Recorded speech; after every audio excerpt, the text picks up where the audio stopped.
Now, one of the items I'm guessing that was on everybody's list was money, right? So I just want to take a little bit of an aside to talk about money. Of course, if we're honest with ourselves, money is one of the driving forces for pursuing an education.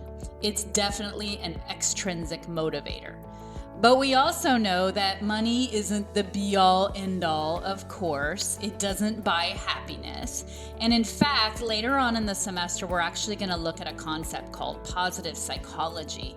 And we're going to learn that happiness comes from different sources. And in fact, 50% of happiness comes from our genetics. It's kind of inborn. And another 10% comes from life situations like our health and our appearance and our ethnicity and our age. And in that same category about life situations is actually money. So money only makes up less than, it's a part of that 10%.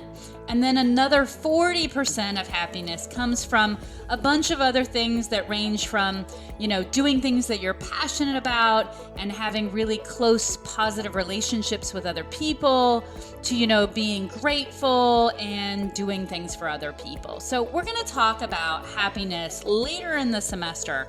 But right now, I just want us to understand that having money doesn't necessarily make us happy, especially once we reach a certain amount of money. But at the same time, some kind of financial stability, of course, offers us freedom from things like worry. And it also gives us access to certain kinds of experiences, like we might have better health care and kind of different and varied opportunities. So money is a driving force. It is a motivator for a college education. And the thing that I want you to remember from this slide is that, yes, education pays. And in fact, there's a little saying I want you to memorize. You can say it over and over and over. It's there on the slide. The more you learn, the more you earn. And even as you say it, you can kind of point to your forehead, right, to your brain, saying the more you learn, and then move your hands down to your pockets, down to your jeans, the more you earn. So there is definitely a relationship between these two factors. So to just get a sense of what education can do for you, let's take a look at this chart that's put out by the U.S. Bureau of Labor Statistics. And you can see there are two sides. There's the right side that has some green data, and there's the left side that has some blue data. And on the right, in green, you can see clearly that that's median weekly earnings, right? So it's your salary, it's the money. And my question to you is, what is the trend? And you can clearly see that as you go from the bottom to the top, you're making more money, right? So look, it's associate's degree, and then bachelor's, master's, professional, and doctoral. So as we go up that chart, you're making more money. So more education, more money. And that's what we call a positive relationship. There is a positive relationship between education and training and the salary and the money. And basically what positive means is, as one of those things goes up, the other goes up. As education goes up, money goes up. But it also means as one of those things goes down, the other goes down. So as your educational level goes down, the amount of money that you're making goes down. So you can see I've highlighted it in green, positive relationship with salary.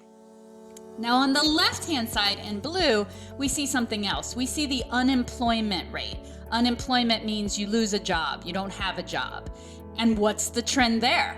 So you can see as we go up, right, with more education, more and more education, the unemployment rate actually goes down. It decreases. So with more education, you get a bachelor's and then you get a master's and then you get a doctoral, the likelihood that you will be unemployed goes down. So, right, the other thing goes down, the unemployment rate goes down. So we can call this a negative relationship. Now, negative doesn't mean it's bad, that there's something bad happening. Negative means as one thing goes up, the other goes down. So as one thing goes up, education, you get more education, the unemployment rate goes down. Or you could look at it the other way. As one thing goes down, education, you have less education, the other one goes up, the unemployment. So negative relationship with unemployment. The bottom line, though, is having an education makes a difference in two very significant ways in terms of our earnings and employment. And all of this should be another awesome motivator for us coming to college. And it pays in so many other ways, guys, to pursue an education. So besides the increased salary and savings and the lower unemployment rate that we just talked about, people who are college educated, college graduates, have all of these other things that you see on the screen. They have increased personal status. They're more open-minded, more consistent.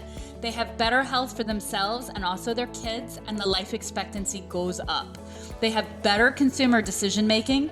They have enhanced knowledge of the world and increased mobility. They're more rational and logical. Again, improved quality of life for themselves and their children.